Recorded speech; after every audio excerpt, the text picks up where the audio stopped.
ladies and gentlemen, jury. Like Ms. Jones-Connor said, we thank you for being here. My name is Michael Norman, and along with Charlotte Carter, we represent Brandon Williams in this case. Now, the state has told you a lot of information. I know that you all listened to the indictment during jury selection. At this point, those are only words. And until the state backs those words up with evidence, that is all they are, and that's all they should be considered. Now, I believe that the evidence in this case is going to show that the person who killed Mr. Arnold will never be in this courtroom.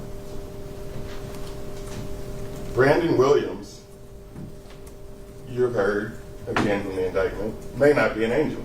However, I'm going to ask you, and the law requires, that you base your decision in this case on the evidence in this case presented in this courtroom and not on Mr. Williams' past.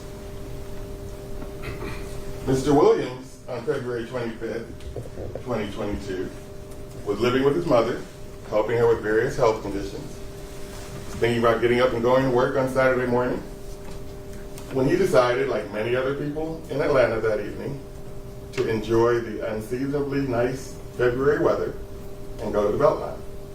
He had no idea what was going to happen to Mr. Arnold that evening, like the many other people out on the BeltLine. The police department, unfortunately, is faced with a lot of crime on the BeltLine. It is not unusual. And given the press coverage of this case, there was a rushed investigation. They needed to make arrests to make people in Atlanta feel safe. In that rush to judgment, there was a rushed police investigation. They relied on limited information from unreliable witnesses. You will hear that the same person the prosecutor mentioned, Shaquan Crawford, who made statements about Brandon Williams, is a person that falsely identified Malik Williams as being on the BeltLine that evening. You will hear that when Mr. Williams saw himself on the news as a suspect for murder, he got scared. That is not unusual. The important thing in this case, again, is the evidence presented in this courtroom. And it's important that you pay attention not only to what the state presents, but what they will not present. You will not see any interaction between Mr. Williams and Thomas Arnold on any of the several video cameras that evening. You will not see a gun associated with Mr. Williams in any way. You will not hear that Mr. Williams' DNA was on any of the physical evidence recovered from the scene. You will not hear that any clothing was recovered from Brandon Williams that had a drop of Mr. Arnold's blood on it. You will not hear that any fingerprints are related to Mr. Williams. You will not hear from any eyewitness to this shooting. You will see that there were several other people out on the BeltLine that evening, again, enjoying the weather that February. Now, you're going to hear a lot more from the state than you'll hear from me. I think you saw that in jury selection, and you'll see that today. The reason for that is because the state has the only burden in this case. Mr. Williams sits here presumed innocent. He does not have to prove or disprove any fact in this case. And I want to repeat that. Brandon Williams does not have to prove or disprove anything in this case. This case is strictly based on what the prosecutor can prove. Now, they are not going to be able to reach the high burden of proof beyond a reasonable doubt in this case because the killer won't be in this courtroom. And so once you have heard all of the evidence or lack of evidence presented by the prosecutor and you looked at the investigation, I'm going to ask that you come back and return the only reasonable verdict in this case of not guilty.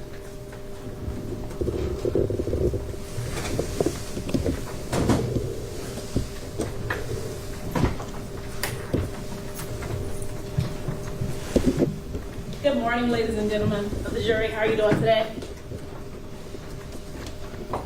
Now, my opening is going to be short, to the point. I'm going to tell you why you're here today, your responsibilities as the jury, what I expect the evidence to show, what I expect the evidence to not show. This is a case of who done it. We don't know who done it. Mr. Ross doesn't know who done it. Mr. Williams doesn't know who done it. The state doesn't know who done it. We don't know.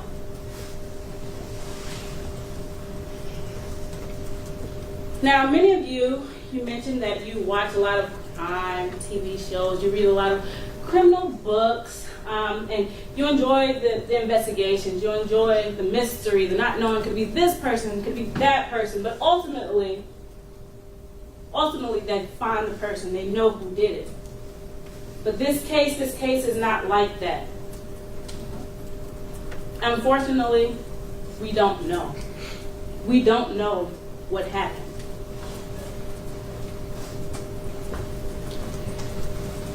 And I want to thank you all for being here today. I'm not envious of any of you. You have a great burden. You have to listen to this evidence. You have to make your decisions based on a great weight. But as Mr. Ross sits here today, he is cloaked in the presumption of innocence. As he sits here today, he is innocent. In the state, they're going to be shooting these daggers at Mr. Ross. They're going to try to penetrate that cloak. I don't expect that the evidence will be able to show that he committed any of these offenses because he doesn't know. He wasn't there. And you all carry that great burden. You all are going to have to listen to all of the evidence to determine what happened.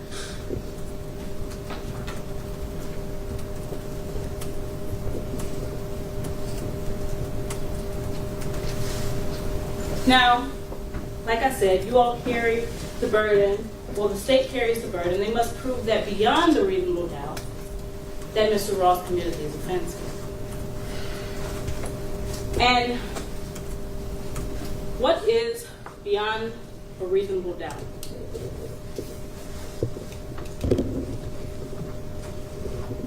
A reasonable doubt is just what it says it is. Is it a doubt of a fair-minded, impartial juror who is honestly seeking the truth? It's a doubt based on common sense and reason. And after considering all of the facts and the circumstances of this case, if you find that your minds are wavering, if you find that your minds are unsettled, if you find that your minds are unsatisfied, then that is a doubt of the law. And I expect that to be the case at the end of this trial. You'll be unsatisfied. Your minds, they will be wavering. After you hear the evidence, after you use your common sense, you seek the truth, you'll realize at the end that unlike those murder mysteries that you watch, those books that you read, you won't have that clear resolution at the end. You won't know who done it. And so that's why we're here on February the 25th, 2022. Mr. Thomas Arnold, he's a fine, upstanding citizen. He lost his life.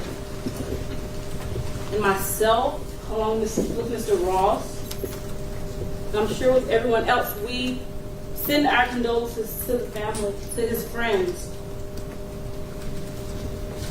And while it may be easy to try to point the finger at someone, we just don't know who to point that finger at. Now, I expect the evidence to show that there were 3 gentlemen on the BeltLine.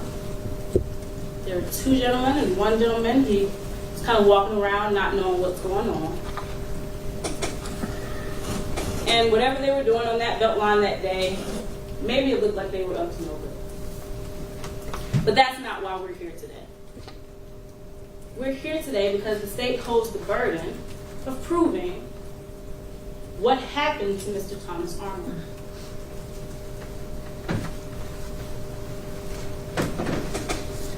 And so, as you sit here today, as you listen to the evidence, as you listen to what the state presents, as you listen to the testimony of the witnesses that will come, I want you to pay attention to the things that you don't see. I want you to pay attention to the things that you don't hear. And when I question each witness, my questions will be very deliberate. They'll be deliberate on the things that you don't see. They'll be deliberate on the things that you don't hear. Because Mr. Ross is innocent. He doesn't know what happened. The state doesn't know what happened. And so I want you to listen to the responses, listen to the things that you want more of, that leave you wavering, leave you unsettled.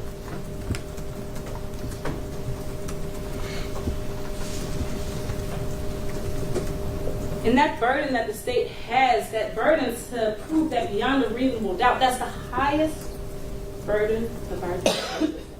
And that is something that you all are tasked with making them reach. And I ask that after you hear all the evidence, you listen to the witnesses, that you find Mr. Ross not guilty. Thank you.